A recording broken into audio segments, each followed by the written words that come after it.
6 የድህነት ምንጮች። ለምንድን ነው ድሃ የሆነው?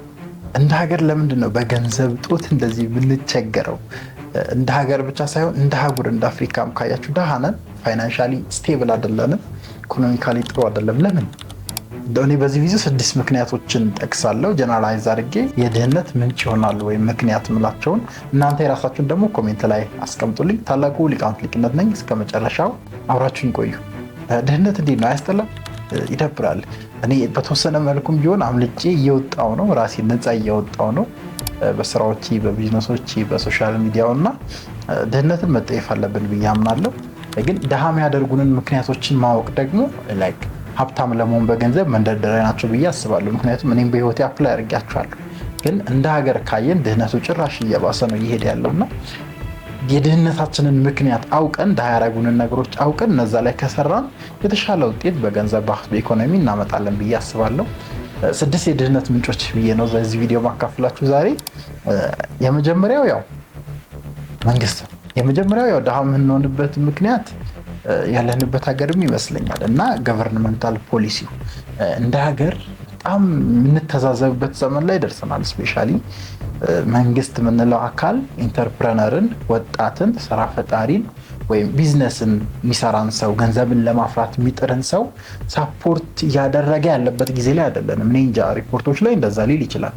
እኔ ግን በጣም እየታዘብኩ የመጣሁበት በእኔ ላይም የሚደርሱ ብዙ ነገሮች ስላለው እና እንደ ሀገር ያለን ፖሊሲ እንደ ገቨርንመንት እንደምንኖርበት ኢትዮጵያ እንደምትባለው ሀገር ሀብታም እንድንሆን የሚፈቅድ አይመስለኝም።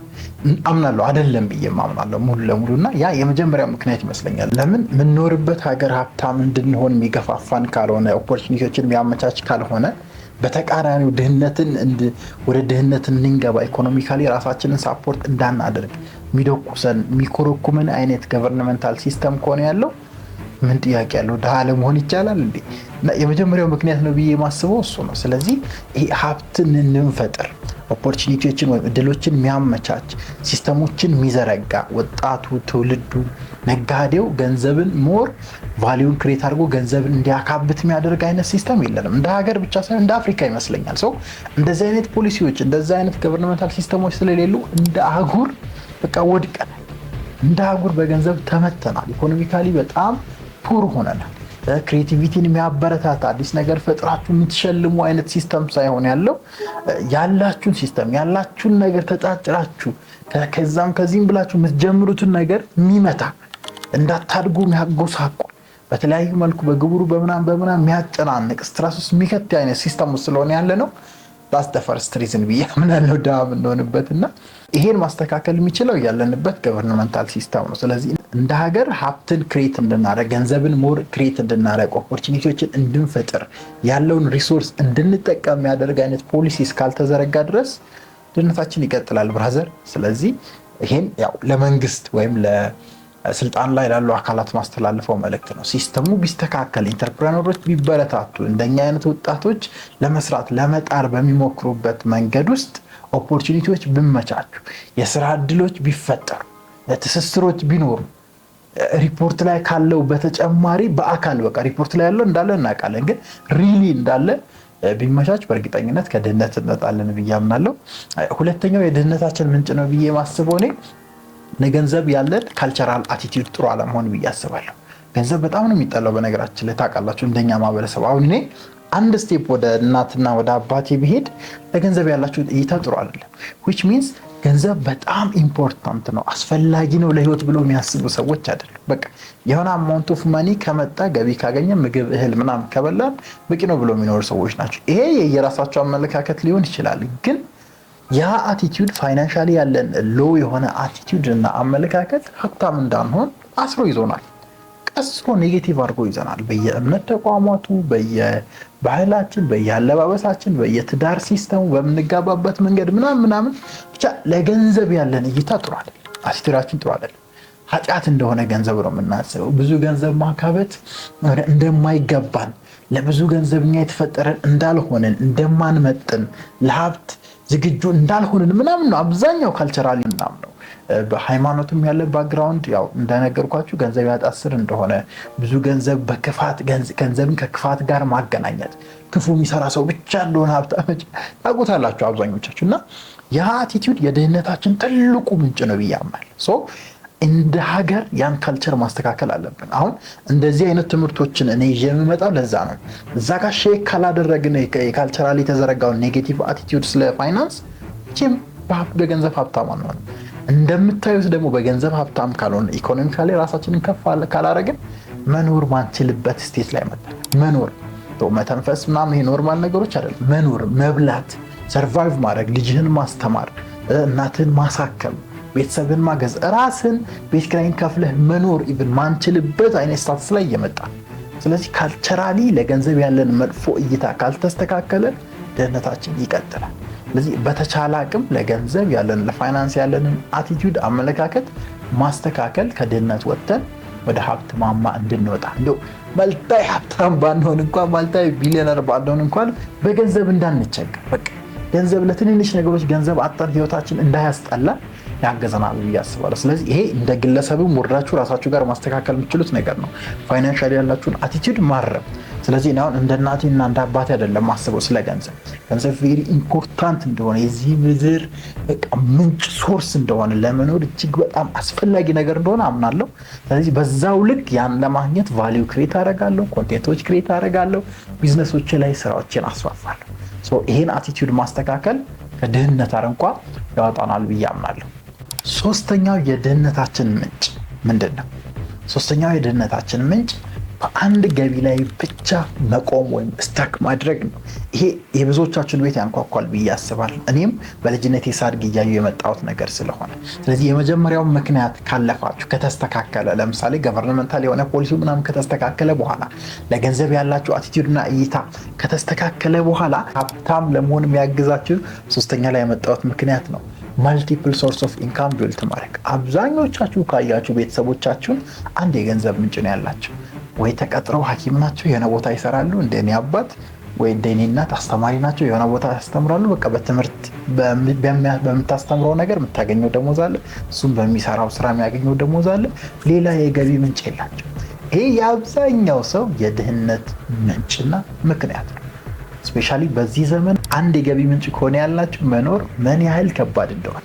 ምክንያቱም ያ የገቢ ምንጭ ወይ እጅግ በጣም ትልቅ መሆን አለበት። እናንተን ሰርቫይቭ ለማድረግ የምትፈልጉትን ነገር ለማሳካት የምትፈልጉትን የህይወት ግብ ለመኖር የምትፈልጓቸውን ነገሮች በገንዘብ አድርጋችሁ ደህና ህይወት ለመኖር ያ አንድ የገንዘብ ምንጭ ከሆነ ያላችሁ ትልቅ መሆን አለበት። ካልሆነ ግን ትንሽ ሆና እሷም የገቢ ምንጯ አንድ ከሆነች ሌላ ምን የድህነት ምንጭ አለ? ይሄ እኮ ነው የድህነታችን ምክንያት። ስለዚህ በተቻለ አቅም የገቢ ምንጮቻችሁን ብዙ ማድረግ አለባችሁ። እኔ ለምሳሌ በቀላሉ አሁን ላይ ፕሪንቲንግ ላይ እሰራለሁ፣ ፕሮዳክሽን እና ቀረጻ እሰራለሁ፣ ትሬኒንጎች ላይ እሰራለሁ፣ መጽሐፎችን ኮቺንጎችን ሴል አደርጋለሁ። ሶ አይ ሃቭ ማልቲፕል ሶርስ ኦፍ ኢንካም። እነዚህ ከድህነት አረንቋ እንደወጣ እያገዙኝ ነው፣ ኢንክሉዲንግ ዩቲዩብ እየከፈለኝ ስለሆነ።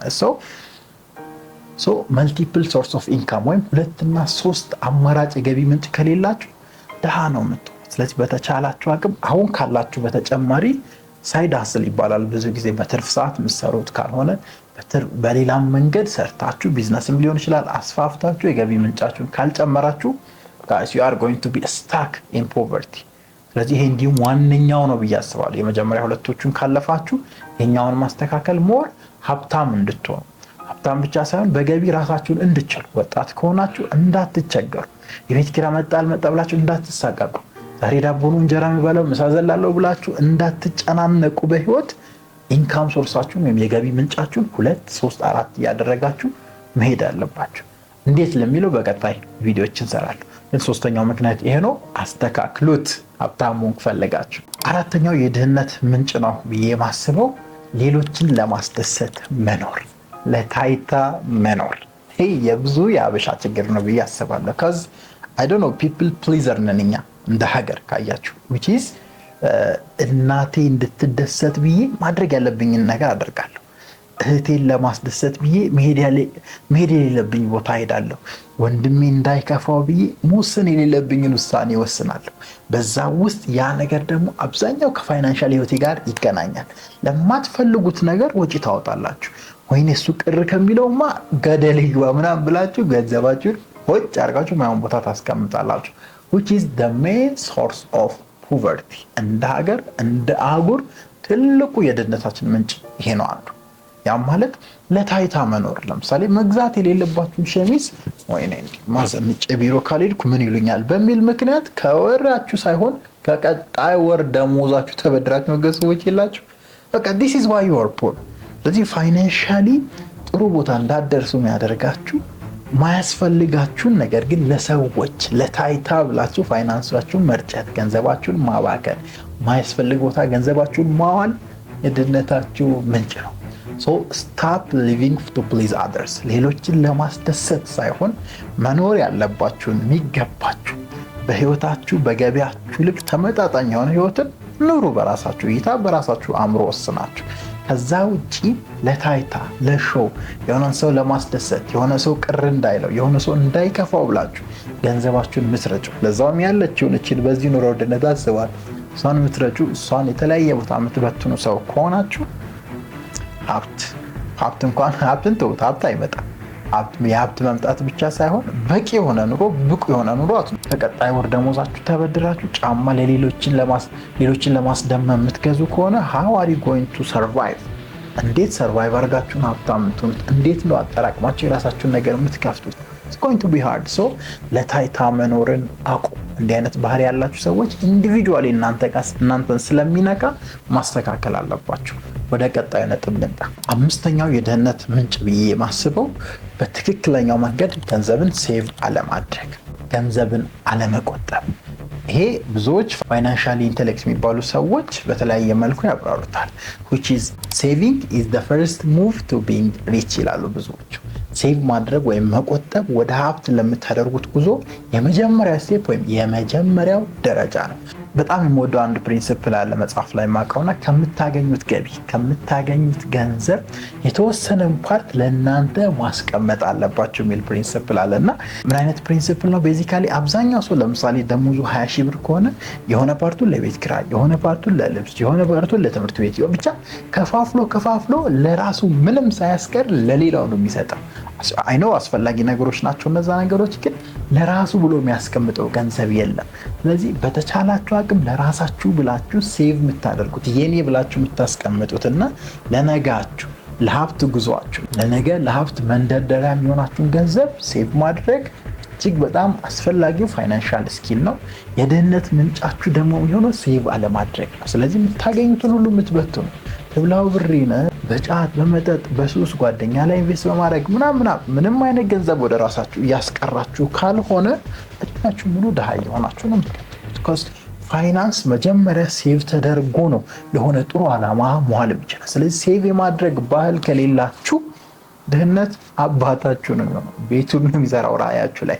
እና የኔም ኤክስፒሪየንስ እንደዛ ስለሆነ አስተማሪ እያለሁ በጣም የሚገርማችሁ በአስተማሪነት ማገኘው ደሞዝ አለ፣ እያስጠናው ማገኘው ደሞዝ አለ። እና እያስጠናው ማገኘው ደሞዝ ነው ለሊቃውንት ኮንሰልተንሲ ለመጀመሪያው ካምፓኒ ግብአት ሆኖ ሪሶርስ ሆኖ ያገለገለኝ። ስለዚህ ሴቭ ማድረጌ ነው ወደ ቢዝነስ እንድመጣ ያገዘኝ። ሰው ሴቭ ማድረግ የመጀመሪያው ድህነትን አልፋችሁ ወደ ጥሩ የኑሮ ደረጃ እንድትመጡ የሚያግዛችሁ ሀሳብ ነው። ስለዚህ ድሃ ሆናችሁ መቅረት ከፈለጋችሁ ሴቭ ለማድረግ ነው። ድህነትን ማሸነፍ ከፈለጋችሁ ደግሞ ሴቭ አድርጋችሁ ወደ ቀጣዩ ስቴፕ መምጣት አለባችሁ። ቀጣዩና መጨረሻው የድህነት ምንጭ ብዬ የማስቀምጠው ትክክለኛ ነገር ላይ ገንዘባችሁን ኢንቨስት አለማድረግ። ስለዚህ አምስተኛ ስቴፕ ላይ ሴቭ ያደረጋችሁት ገንዘብ የቆጠባችሁት ገንዘብ ትክክለኛ ቦታ ላይ ኢንቨስት መደረግ አለበት። ኢንቨስትመንት ማለት በሌላ አገላለጽ ገንዘባችሁ የራሳችሁ ገንዘብ ሌላ ገንዘብ እንዲወልድ ማድረግ፣ ሌላ ገንዘብ እንዲሰራ ማድረግ፣ ሌላ ገንዘብ አባስቶ እንዲያመጣ ማድረግ። ይሄ ክህሎት እንደ ሀገር በጣም ሎ ነው። ሲጀመር የሚያስተምረንም ሰው የለም። ገንዘባችንን እንዴት ነው ኢንቨስት ማድረግ ያለብን? 20 ሺህ ብር ደሞዝተኛ ነን፣ 5 ሺህ ብር 3 ሺህ ብሯን ቆጥበ 2 ሺህ ብሯን ቆጥበ ምን ላይ ኢንቨስት ብታደርግ ነው ያቺ 2 ሺህ ብር አንተ ሳትሰራ ተባስታ መምጣት የምትችለው? ምን ላይ ሴቭ አድርገህ ኢንቨስት ብታደርግ ነው ገቢ ልጨምር የምችለው? ሌላ ኢንካም ሶርስ ቢውልድ ልታደርግ የምችለው? ይሄን የሚያስተምር ሰው ስለሌለ ኢንቨስቲንግን ስለማይነግሩን አናቅም። ኢንቨስትመንት አናቅም ማለት ድህነት ውስጥ ዘጭ ብለን እንኖራለን። as we are now in the country እንደ ሀገር። ስለዚህ ፋይናንሻሊ ያላችሁን ነገር ብዙ ላይ ኖራችሁም ይችላል፣ ካላችሁም ጥሩ፣ ከሌላችሁም ግን ያላችሁን ጊዜም ሊሆን ይችላል። በነገራችን ላይ ኢንቨስትመንት ሲባል የግድ ገንዘብ መሆን የለበትም። ስለዚህ በትክክለኛው ቦታ ኢንቨስት ካላደረጋችሁ ገንዘባችሁን you are going to stay poor። ይሄ የድህነት ዋነኛው ምንጭ ነው ብዬ አምናለሁ። በእኔ በኩል 6 ምክንያቶችን ጠቅሼላችኋለሁ። የትኛው ሞር ከእናንተ ህይወት ጋር ይገናኛል፣ የትኛውን ውስጥ ብታስተካክሉ ነው በገንዘብ ከፍ እያላችሁ ስቴፕ ዋይዝ የምትፈልጉት ፋይናንሻል ስታተስ ላይ የምትመጡት፣ እሱን ኮሜንት ላይ አሳውቁኝ። ኢንቨስት በስትክክል አድርጉ፣ ሴቭ አድርጉ። ሰዎችን ለማሳየት ወይም ለታይታ አትኑሩ። ፖሊሲው ባይቀየር እንኳን እነዚህ ከኋላ ያልኳቸውን ነገሮች በማስተካከል በገንዘብ ራሳችሁን እያዳበራችሁ እያሳደጋችሁ ፐርሰናሊ ዲቨሎፕ ማድረግ ትችላላችሁ ብዬ አምናለሁ። ታላቁ ሊቃውንት ሊቅነት ነኝ። የእናንተን ኤክስፒሪየንስ ኮሜንት ላይ ሼር አድርጉኝ። ቀጣይ አስተማሪ ቪዲዮ እስክንገናኝ ቸር ቆዩልኝ። ወደ ሀብት ጉዞ አብረን እንጓዝ። ቴንክ ዩ